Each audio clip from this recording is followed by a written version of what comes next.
Welcome to the premiere episode of the PitStop. I'm your pal Val. You might know me from NascardRadio and Racing Card Info. This is going to be a new series dedicated to an in-depth knowledge dump reference to some of the original or first NASCAR trading cards, and we'll work our way up to the current year. And when I say in-depth, going back and looking at articles and some of the cards, all that good jazz. This episode is going to be on the 1970 Fleer Dragstrips.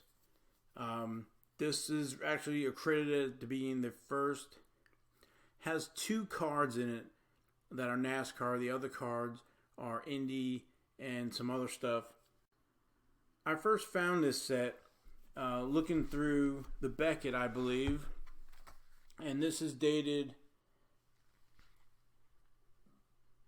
February 2006, and there's a little, this is actually a pretty cool collection of early racing cards, and then once I saw this, I was like, oh wow, check these out. Some of these I was not familiar with. So you'll see the little article right there, 1970 Fleer Dragstrips. See if I can get it a little closer. Hopefully it's in focus. And I will, I'll have some of the articles more in depth at the end, so that if you wanted to see them, read them, or hear them, you can. So this is a 10-card set, and I went back and looked at Racing Collectibles. So before Beckett, there was Racing Collectibles and Collector's World. Those were some of the first ones. So this one is dated March of 1994. And it's a 2-page article, March of 1994. We'll see pages 56 and 57, I believe. And it lists the 10 cards. Actually, there's 9. There's one that's disputed as being available. So these were available in wax packs, 5 cents, as you can see. There were 2 series. They started in 1970. You got some stickers, something like this, and one backer card to seal the wax pack. And so those are the 2 different types of packs. And we can tell it has gum, because if we look, we see 1 stick of bubble gum and the ingredients. I have not opened any of these. I've seen them for sale on eBay very rarely, and they're like $300 and some. Not really worth it, in my opinion. If you want to do it, knock yourself out. You can pick up the cards a lot cheaper than that, probably $10 to $15. This is an example. So you got your card and some stickers, maybe more than 2, I'm not sure. But there are apparently 72 stickers. The stickers can command quite a bit of money. It all depends on how you find them. If you find them on eBay and who else is bidding up against you. Not a lot of demand for these. I think it's because people don't know a lot about them. So hopefully this video will help educate folks. Again, these cards were put out 1970, but the card depictions show from 1965, I believe, to 1969. Some of the interesting things, there you see right there. They're 2.5 by 4.5. They feature a lot of the STP Andy Granatelli. If you're familiar with him, he's the STP CEO, big time into Indy. His team actually won the Indy 500 back in 1969 with Mario Andretti. He's got a couple cards in here, which is interesting because you would have thought that he would have had a card in here with Mario Andretti, but he doesn't. So I don't know if it's because they went late to print these in whatever reason, or if there's contractual, I'm not sure. They're black and white, a lot to be desired, but again, they're credited with the first. I'll show you kind of the checklist here. This is what PSA defines as the set. And let's see, I can put this here and we'll walk through them. So we have the sticker, as you can see, blank back. We'll go through them. I've got some with graded PSA, some not. The Darryl Derringer card. So you see the wax on them, find them in high grade with no wax. Again, they were oddball size. Not a lot of protectors, card sleeves, all that good stuff back in those days. So trying to find a mint example is pretty tough. The next one is Annie Granatelli. As you can tell, they didn't really care about miscuts and stuff. So, and then we have Dan Gurney's car. There's supposedly possibly 3 different types of paper stock on these. And some of these I have duplicates of. So this should be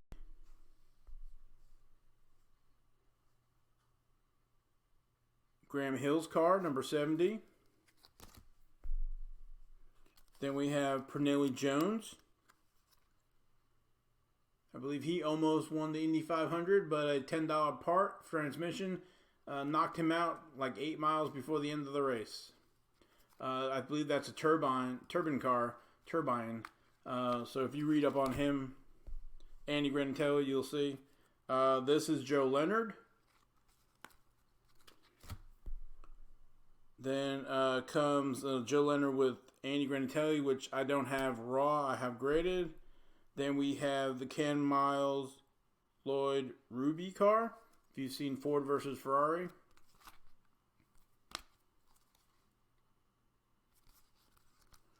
Okay. And then go through the checklist again. This time I'll go through with the ones that I have graded.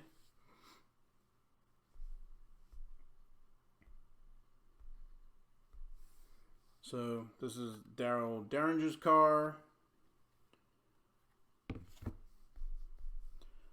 Then this is Dan Gurney with the Wood Brothers. You can see the wax on the back of that one. There's another one.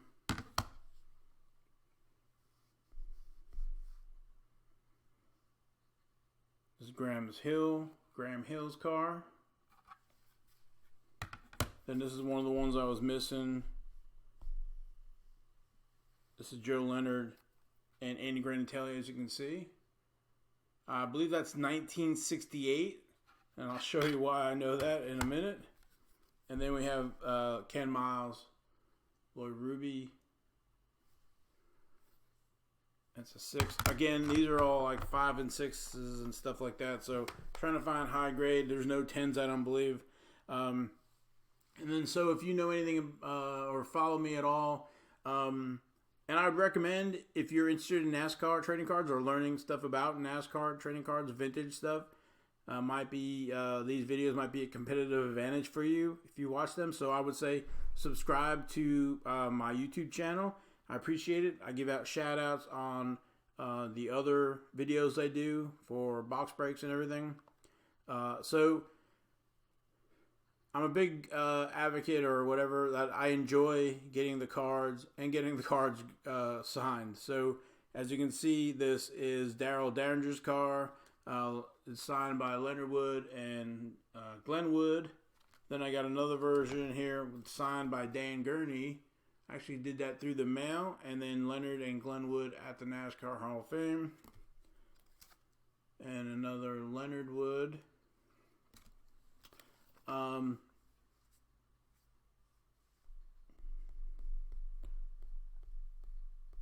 Darryl Derringer's car I have signed by Bud Moore. He was the owner of that car. And again, these are, I think, were taken in 1966 at Riverside, I believe. There's another Bud Moore signed. And then here's a Joe Leonard. I got that signed actually in Indy. They have a card show, memorabilia Indy show the weekend, Memorial Day weekend, that Saturday. I had gone with King NASCAR, and there's Joe Leonard. And then, like I said, the reason I knew it was 1968 was because Joe Leonard wrote on it, 1968. So I thought that was really cool.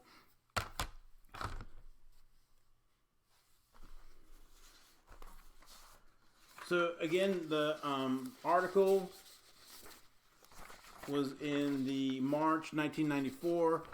It was written by Geoff Stunkard. He had a segment in the Racing Collectibles called Quarter Milestones. And you'll see, and I had my daughter read it, so we'll see how that works out. So you'll be able to hear that if you can't read it. Some of the notes basically are the 2.5 by 4.5. The prices says 15 to 17. That probably still holds up today. This was printed in 94, like I said.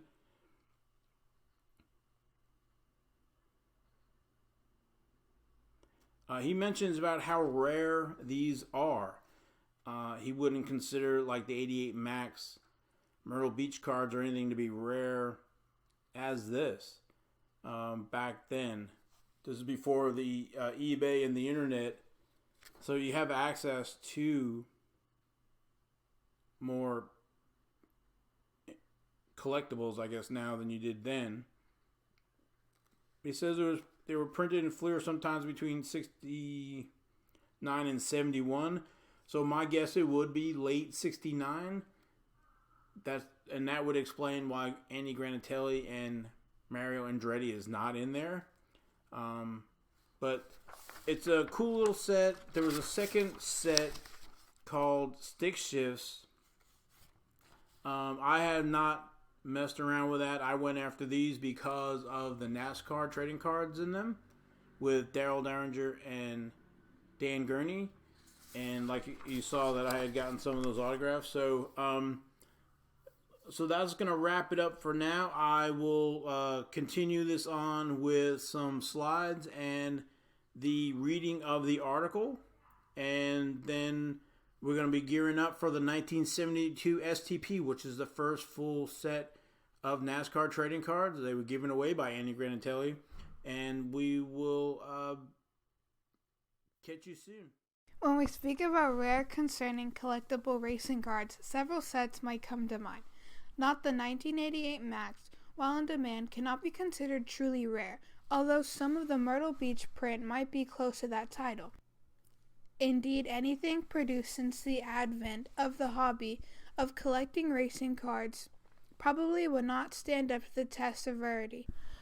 This is not to say some items are not scarce or in short supply. It rather means that if you made up enough phone calls, you could probably turn up just about any post-1985 cards produced. Such is not the case with these card sets. You would be lucky to locate even one. There may be some of you who are wondering why the cards printed here are reproduced in black and white. That is because this set of cards, done by Fleer sometime during 1969 through 1971, was printed in black and white. No color examples were produced. There were also larger than standard size cards, measuring 2.5 by 4.5 inches. The set, in the eyes of some collectors, leaves a lot to be desired in the term of visual aesthetics. But when it comes to rarity, these may well be the most difficult of the early card issues, with the only other set having any claim to fame on that title being the 1972 STP issue, which may not really count as a true general public offering since it apparently was not available in over-the-counter packs. There are actually 2 sets, both consisting of 10 cards each. According to information unearthed by Ron Wilson of Woodcraft, these sets were 2 of several done during this time period as backing cards for the adhesive sticker packs. Instead of plain piece cardstock, the buyer got the card as sort of a bonus to the stickers. What this meant is that the buyer got just 1 card in each pack along with several adhesive sticker sheets. Incidentally, this may also help explain the titles of the packs, as the Dragstrips series has only 1 drag card, Dawn Garlets, while the Stick Shifts features nothing but drag cars when it comes to competition vehicles. These titles are not placed on the cards themselves, as with the later Fleer drag card sets. Very little has been written about the cards, the biggest piece being Wilson's article in The Wrapper, a non-sports card collector's newsletter/magazine last year. When talking to individuals who have been involved in card collecting for years, the cards have attained something of an aura due to their difficulty to obtain at any price. Examples are listed in the Tough Stuff's Collect magazines at $15 to $17 each for many examples, but that is probably a good baseline for serious collectors to start at. That is, if the cards can be located at all. Indeed, the price has probably not seen a great acceleration due to the fact that many collectors have decided not to bother with trying to obtain the cards because they are so unavailable. It appears that Dragstrip cards came first. These were printed on both gray and white stock, with gray speculated to have been the first stock. All of the cards are of competition vehicles, meaning that this was the first true set of racing cards. There is no information whatsoever printed on the cards. Famed STP man Annie Granatelli is prominently featured, appearing in 3 of the cards, while STP sponsorship is present on 5 of the cards, leading to the possibility STP might have been involved in the cards, such as supplying Fleer with the photography. See the list for a description of each card. Of course, it must be mentioned here that the Dragstrip set include 2 NASCAR cards, the Bud Moore, Daryl Derringer, number 16, Mercury and Dan Gurney and the Wood Brothers, number 121 Ford Galaxy at the Riverside. Both photos were taken in 1966. If you are strictly a NASCAR collector, these are firmly believed to have been the first cards of NASCAR stalkers, predating the STP issue by about 2 years. Happy hunting. On the other hand, the Stick Shift set consisted strictly of drag cards and Plymouth Performance cards of 1970, as far as can be told. This is due to the fact that only 9 of the cards have been sustained at this point. 1 is a mystery, but since the other 3 sets, the Dragstrips and 2 humor issues, done by Fleer in this format, consist of 10 cards, it is believed that there is a 10th card in the set as well. The big difference between the 2 sets is the Stick Shift cards have captions and photo credits on the front. The backs are again blank, and there is no gray stock variation. As for the stickers themselves, most ended up being used within moments of opening the packs, so they are scarce as well. It is presently unknown if there were 2 different sticker series, as the size is identical and the sheets were not numbered. A couple of brief notes about the cards. The Dragstrips were 5 cents per pack, while the Stick Shifts were a dime.